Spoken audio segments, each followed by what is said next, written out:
को लेकर लगातार सरगर्मियां तेज हैं और ऐसे में उत्तराखंड की सियासत में कहीं न कहीं गर्माहट देखी जा रही है। तमाम राजनीतिक दल जो है, वो अंकिता भंडारी को लेकर राज्य भर में प्रदर्शन कर रहे हैं। इसको लेकर हमारे साथ पौड़ी से विधायक राजकुमार जी हैं, उनसे जानते हैं कि जिस तरह से लगातार प्रदेश भर में इस तरह से लगातार जो प्रदर्शन हो रहे हैं उसका क्या एक राजनीतिकरण कर दिया गया है या फिर सीएम धामी ने कुछ ही दिन पहले सारी मांगों को मानने के बाद भी आज उत्तराखंड बंद की घोषणा की है। उनका क्या कहना है इस पर, उनसे ही जानते हैं।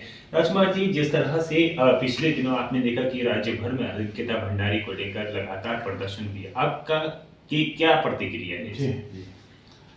मैं सर्वप्रथम तो आपको और आपके सभी चैनल के दर्शकों को बहुत बहुत आभार व्यक्त करता हूँ कि आपने मुझसे पौड़ी के जो इस समय उत्तराखंड में जो माहौल बना है उसके बारे में जानने की अपेक्षा रखी है। इस संबंध में मैं इतना ही बताना चाहता हूँ कि आदरणीय हमारे पुष्कर सिंह धामी जी के नेतृत्व में जो उत्तराखंड में विकास हो रहे हैं, जो उत्तराखंड में हर तरह की जो बाहरी शक्तियाँ हैं उनको रोकने का प्रयास किया जा रहा है और इसी तरह जो है किसी न किसी तरह से सरकार को बदनाम करने का, सरकार को नीचे गिराने का जो कुकृत्य कांग्रेस के द्वारा किया जा रहा है, उनके पास कांग्रेस और या अन्य जो भी विपक्षी पार्टियां हैं उनके पास कोई मुद्दा नहीं है और बिना मुद्दे के उन लोगों को जो है राजनीतिकरण करने का एक अवसर मिला है। अंकिता के नाम से जो दुर्घटना इसको कह सकते हैं कि उत्तराखंड में हुई है, इसके लिए सरकार ने पूरा प्रयास किया कि उनको जो है पूरा लाभ दिया जाए कि उनके साथ न्याय की जो प्रक्रिया है वो निष्पक्ष हो और किसी भी तरह से उनके साथ अन्याय न हो उनके परिवार के साथ में। इसलिए सरकार ने कोई भी कदम नहीं छोड़ा।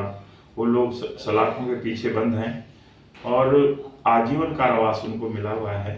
तो निश्चित रूप से सरकार ने अपने स्तर से एसआईटी का गठन किया। उसके बाद अब इनको मुद्दा मिला है कि ये सीबीआई की जांच मांग रहे थे और आदरणीय पुष्कर सिंह धामी जी ने शहर से उसको स्वीकार करते हुए अभी घोषणा की है कि हम उनको सीबीआई की जांच का भी उनको आश्वासन दिया है कि करवाएंगे और उसको निकाल आदेश भी हो गया, उनको तरफ से सरस्वती भी जा चुकी है।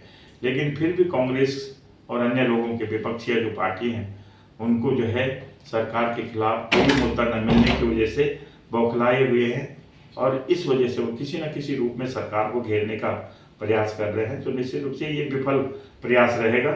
और आज जो उत्तराखंड बंद की बात भी आप कह रहे हैं, तो निश्चित रूप से जब सारी मांगे आदरणीय मुख्यमंत्री जी के द्वारा, सरकार के द्वारा उस जो पीड़ित परिवार है उसकी मानी गई है, उनके साथ में बातचीत हो गई है, तो इसके बाद उत्तराखंड बंद नहीं होना चाहिए था। और अगर ऐसा आज होता है तो ये निश्चित रूप से ये झलकता है कि कांग्रेस की मानसिकता केवल किसी भी दुख, उनके लिए कोई दुख नहीं है, कोई सुख नहीं है, वो किसी भी स्थिति में जो है राजनीतिकरण करना चाहते हैं। तो निश्चित रूप से इस मुद्दे को केवल राजनीतिक हवा दी गई है और ये राजनीति अपनी जो है भुनाने का प्रयास कर रहे हैं। उनसे किसी को मरने का दुख नहीं है, किसी को कोई खुशी होती है, दुख होता है, तो उसका उनको कोई मतलब नहीं है। उन्हें जो है अपनी राजनीति भुनानी है उत्तराखंड में, इसलिए कांग्रेस को ये बड़ा मुद्दा कांग्रेस ने बनाया है।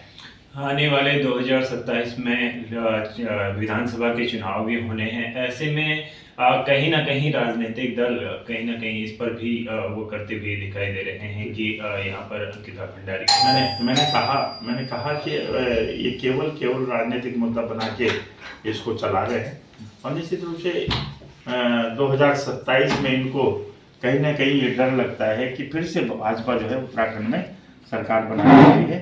और निश्चित रूप से मैं समझता हूँ कि सरकार के जो विकास के कार्य हैं, सरकार की जो योजनाएं हैं, अगर उनको जनता एक्सेप्ट कर रही है तो उससे लाभ होने वाला है भारतीय जनता पार्टी को। निश्चित रूप से 2027 में भारतीय जनता पार्टी उत्तराखंड में फिर से काबिज होने वाली है और हमारे यशस्वी मुख्यमंत्री के नेतृत्व में ये सरकार बनने वाली है।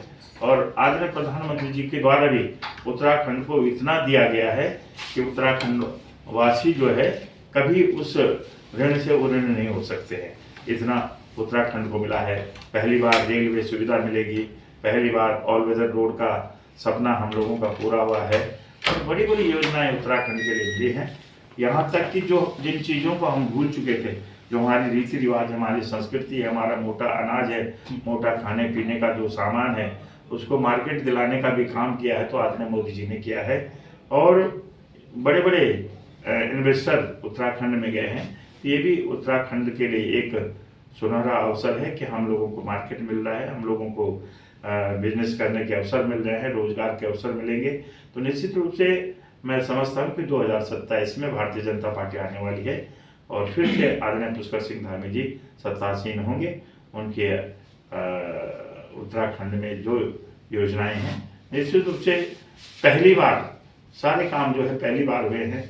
चाहे वो नकल कानून बना है, चाहे वो यूसीसी का कानून बना है, चाहे वो धर्मांतरण का कानून बना है, लव जिहाद, थूक जिहाद, दुनिया भर के जो कुकृत्य जो है अन्य लोगों के द्वारा हमारे उत्तराखंड में किए जा रहे थे, उनको रोकने का काम किया है। और हमारा जो सशक्त भू कानून भी आदरणीय मुख्यमंत्री जी की देन है।